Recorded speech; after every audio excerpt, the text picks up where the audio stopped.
नमस्कार, मी सतीश साळुंके आणि तुम्ही पाहत आहात अर्थातच सारांश. नीट परीक्षेच्या पेपर फुटीनं देशातल्या लक्षावधी मुलांचं कुपाट लागलं आहे. यावर भरपूर लिहून झालेलं आहे आणि बोलूनही झालेलं आहे. पण मी त्याविषयी बोलणार नाही. मी बोलणार आहे त्या अनुषंगानं निर्माण झालेल्या काही वेगळ्या प्रश्नांवर. मंडळी, समाजात चांगलं आणि वाईट याची व्याख्याच बदलून गेलेली आहे. चांगलं घर याचा अर्थ श्रीमंत घर. तर मग का या चांगल्या घरामध्ये होतात आत्महत्या आणि सुनांचा छळ? कागदावरल्या गुणांपेक्षा समाज जेव्हा अंगभूत गुणांना महत्त्व देतो त्याच वेळी गुणवान समाज निर्मितीची प्रक्रिया सुरू होत असते. गरिबांनी शिकूच नये, त्यांनी कायमपणे धनदांडग्यांची गुलामगिरी करावी, लाचारी पत्करावी आणि गोरगरिबांच्या लेकरांना हद्दपार करणारी ही व्यापारी शिक्षण व्यवस्था. तर दुसरीकडे पैशाच्या माजानं मस्तवाल झालेला धनदांडग्यांचा कळप. हा कळप कमी कष्टामध्ये हवे ते मिळवण्याची संस्कृती जन्माला घालतोय. नीटने निर्माण केलेली भीषण धक्कादायक परिस्थिती म्हणजे अशा किडलेल्या समाज व्यवस्थेची ही शोकांतिका आहे. श्रमाची कामे करणारा हा निर्बुद्ध आणि ती न करणारा हा प्रबुद्ध, ही निर्लज्ज विचारसरणी जणू आपल्या समाजाचं ब्रीदवाक्य झालेलं आहे. त्यामुळं धनदांडग्यांची निर्बुद्ध मुलं होत आहेत प्रबुद्ध आणि गोरगरीब कष्टकऱ्यांची प्रबुद्ध मुलं धनाअभावी होत आहेत, ठरतायत निर्बुद्ध. ही सांस्कृतिक मांडणी होण्याचे दोन्हीही घटक कारणीभूत आहेत. ते तेवढेच कारणीभूत आहेत. ज्या समाजामध्ये होते गुणवत्तेची खरेदी त्याचा शेवट केवळ बर्बादी. अलीकडेच झालेल्या वृत्तानुसार स्वतःच पंतप्रधानांनी यात आता लक्ष घालायचं सांगितलेलं आहे आणि ही चांगली गोष्ट आहे. त्यासाठी वायुदूताचा वापर होणार असल्याचंही त्यांनी सांगितलं आहे. म्हणजे नखं काढण्यासाठी कुऱ्हाडीचा वापर केल्याप्रमाणेच हे आहे. उपाय कोणतेही असो त्या ठिकाणी माणूस त्याचं निर्वाहन करणार आहे. म्हणूनच माणूस बदलणं आवश्यक आहे. मुलांना डॉक्टर करा, इंजिनियर करा, वाटेल ते करा, पण त्याच्या अगोदर त्यांना करा माणूस. नुकतंच विख्यात शायर बशीर बद्र यांचं निधन झालं. त्यांचा एक मला शेर आठवतो या निमित्तानं. ते म्हणतात, घर पे नाम लिखे थे उनके औधे भी लिखे थे. घर पे नाम लिखे थे उनके औधे भी लिखे थे. बहुत कोशिश की कोई आदमी न मिला.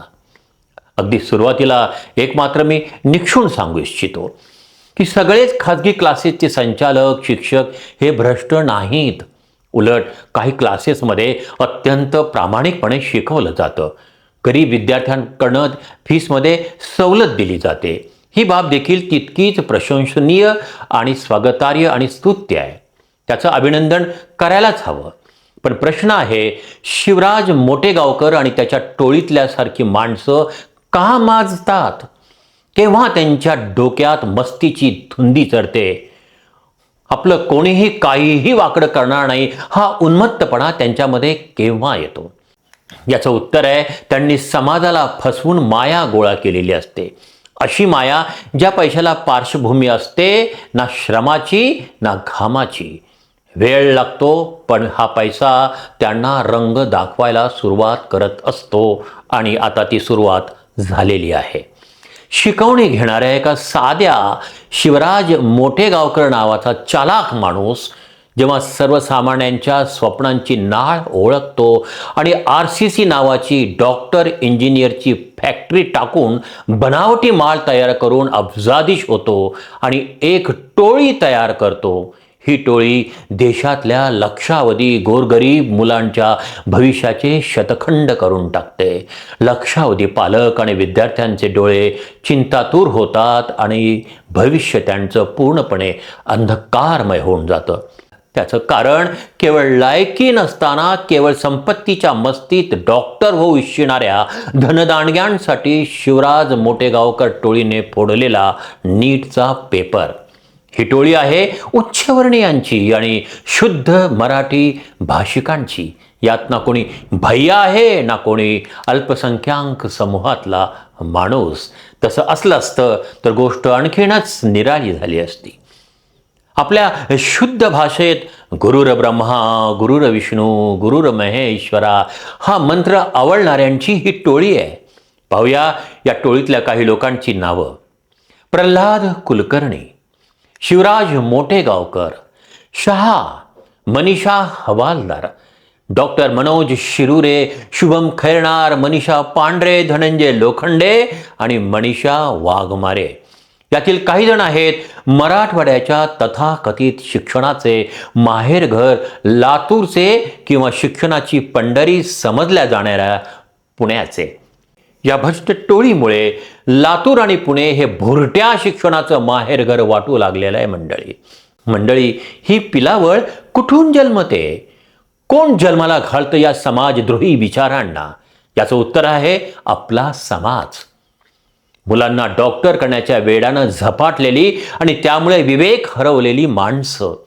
मंडळी, आपण आपल्या फाजील महत्वाकांक्षा आणि अतिरेकी स्वप्नातून प्रसवतात हे टोळीबाज शिक्षक. ही टोळधाड लातूर पुणे नव्हे राज्यातल्या सगळ्या जिल्ह्यामध्ये पसरलेली आहे, अगदी बीड जिल्ह्यातही. जिल्ह्यातल्या या टोळधाडीवर नंतर स्वतंत्रपणे बोलता येईल, कारण प्रत्येकाला त्याच्या मुलाला करायचं आहे डॉक्टर, इंजिनियर. त्यातूनच करोडोची लूट करणाऱ्या खाजगी शिक्षण सम्राटांना मिळालंय मोकळं रान. 30-40 लाख रुपये खर्चून डॉक्टर होण्यापेक्षा 10 लाखात पेपर विकत घेऊन डॉक्टर होणं हे धनदांडग्यांना जास्त व्यावहारिक वाटतं.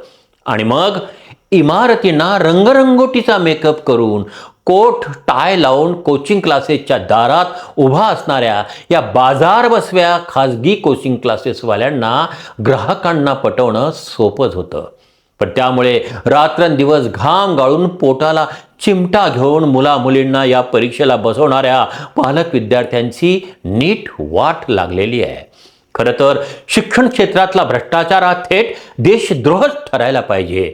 नीट परीक्षेने निर्माण केलेला संघर्ष केवळ पेपर फुटीपुरता मर्यादित नाही, तर तो थेट संघर्ष आहे धनलोलूप खाजगी क्लासेस, धनदांडग्यांचा आणि गोरगरीब पालक विद्यार्थ्यांचा. मंडळी नमस्कार, मी सतीश साळुंके आणि आपण पाहत होता सारांश.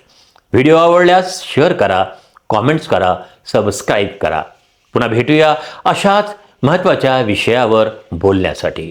तोपर्यंत नमस्कार, राम राम, अस्सलाम वालेकुम, जय भीम. पाहत रहा सारांश.